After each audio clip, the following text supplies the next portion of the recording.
पंढरीनाथ म्हणा, विठोबा म्हणा, पांडुरंग म्हणा किंवा माऊली, इंद्रायणीच्या काठापासून चंद्रभागेच्या तटापर्यंत वारकरी सतत त्यांचं नामस्मरण करत पोहोचले पंढरपुरी.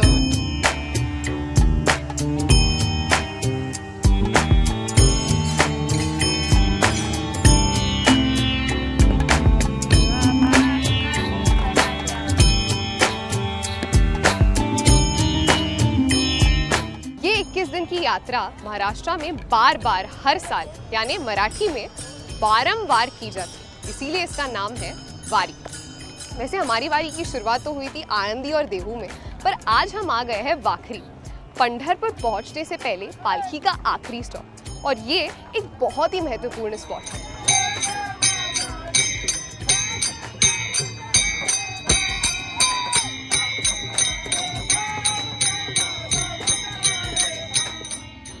आठ 800 साल पहले जब पालकी प्रथा शुरू हुई, उसके साथ अनेक पारंपरिक प्रथाएं जुड़ गई.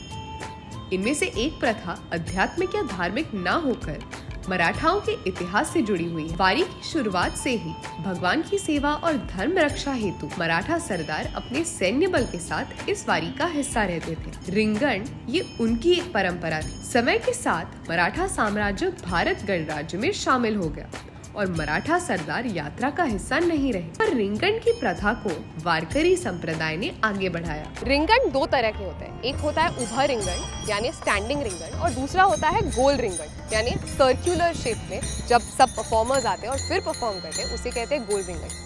अब आज का जो रिंगण है वो इस साल के वारी का सबसे बड़ा और आखिरी रिंगण है, तो this is going to be interesting. अब जब मैं सासवड़ में थी तभी मैंने डिसाइड कर लिया था कि इस साल पहली बार वारी कर रहे हैं, तो इस साल का रिंगण और आषाढ़ी एकादशी पे पंढरपुर ये बिल्कुल मिस नहीं करना. Let's check it out.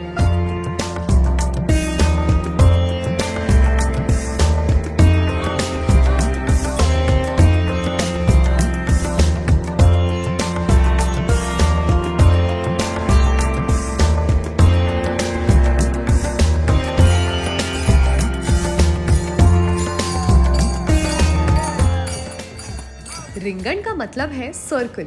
संत तुकाराम महाराज और संत ज्ञानेश्वर महाराज दोनों की पालकियां यहाँ आती हैं और एक परिक्रमा करके गोल के बीच रुक जाती है.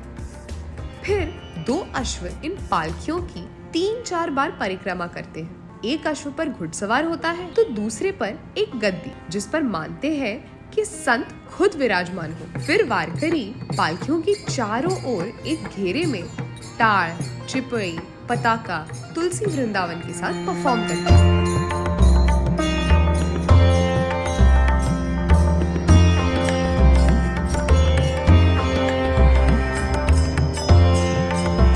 पंढरपुर में आषाढ़ी एकादशी पे दर्शन लेना यानी मिनिमम 24 घंटा लाइन में खड़ा रहना पड़ता है.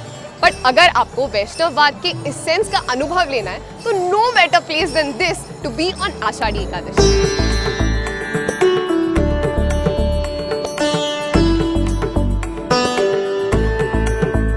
भगवान विष्णु का पंढरपुर से एक विशेष संबंध है और इस संबंध का कारण है पुंडलिक. तो कहानी ये है कि पुंडलिक नाम का एक भक्त था 2री सदी में जो यहाँ रहता था. अपने माता पिता के प्रति उसका व्यवहार कुछ अच्छा नहीं था. एक बार पुंडलिक उन्हें काशी यात्रा पर ले गया, जहाँ उसे ये एहसास हुआ कि अपने माता पिता की सेवा करना ही ईश्वर की सेवा करना है.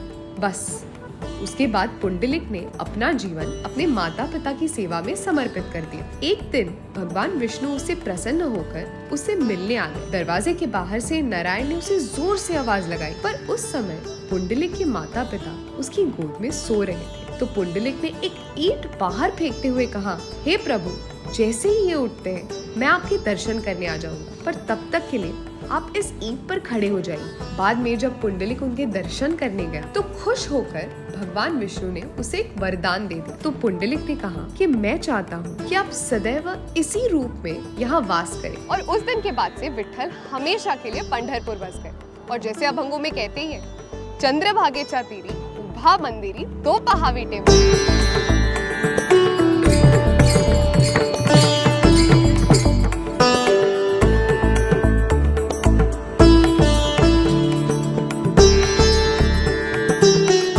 वारकरी जब इतने मीलों दूर से चल के आते हैं, बस एक ही इच्छा, एक ही भावना लिए आते हैं प्रेम सुख दे, यानी सिर्फ प्यार बनाए रखना और कुछ नहीं चाहिए। तो आप भी आइए आषाढ़ी एकादशी पे पंढरपुर, बस एक ही नाम जपे, राम कृष्ण हरि।